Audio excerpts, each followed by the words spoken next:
Saan ako kuha ng baby? Hindi gagawa tayo. Direk, how did you prepare for, telling the story of Project Baby? Ano bang mga initial preparations? It took a long time. No? It took like probably more than a year bago na. Ay, totoo, last year sa ba? gawa. Yeah. Oh, wow. So we were planning this, kinausap namin si Sue last year pa eh. Okay. Oo, So, tapos- Direk, nauna ang kwento. Oh yes. Okay. Una kasi may script na talaga. Okay. That's why I called Direk Joey. Sabi ko, Direk, do you have a project that's there somewhere? And then he said, oh, I have this. But gusto ko tong pelikula na to, kaya you better take care of it.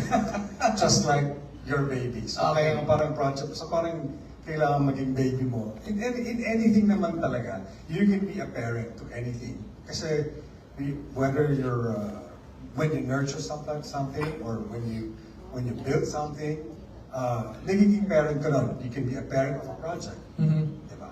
Or anything. Kaya nga sinabi ni Sul, parang tita mami siya. So me, I'm also like that. In my family, I'm like that. So it's something that I can really relate to. Although I am not in my 30s, I am almost a senior. So pero somehow, ang lalaki kasi parang wala naman kami talagang parang biological time clock eh. Diba? Dati ko nga 65 pa, nakakagawa pa ng baby. Diba? So diba? So yun ang lalaki kasi parang wala talagang parang biological time clock. Sa kino-consider. Oo. So mas mahaba yung ano nila. That's why even guys my age, nakaka-relate pa rin sa mga ganitong klaseng kwento. Okay. For Rico and Sue naman, ano yung mga elements or insights about parenthood that you discovered while making this movie?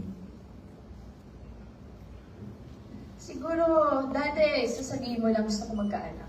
Okay. Pero ang daming preparations na kailangan gawin. Daling sabihin, Ang daling sabihin, pero pag nandyan na or nangyayari na, dahil hindi ka handa, diba? Sayang naman yung opportunity na mapalaki mo sana na maayos yung bata. Kung ready ka lang sana. So, yun yung may sinabi si Vice ganda sa Showtime nung kailan na parang kung hindi ka handang magkaroon ng anak or wala kang trabaho or ano, wag na lang. I know it's going to be controversial when you say that because like of course it's always a choice. Pero kasi kawawa talaga yung bata eh. Anong ipapakain mo, anong idadamit mo, saan mo siya ititira, paano mo siya paaalala, paano mo siya bubuhayin, at paano mo siya gagawin mabuting tao.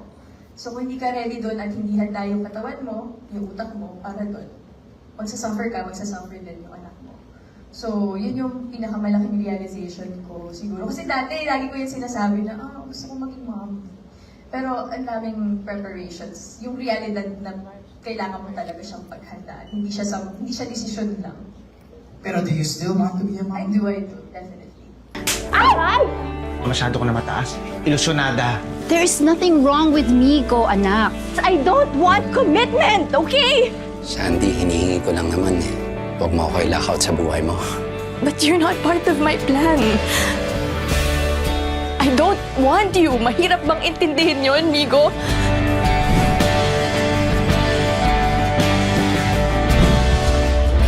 Iniisip ko rin kung successful ba tayo sa ginawa natin and I just want to make sure.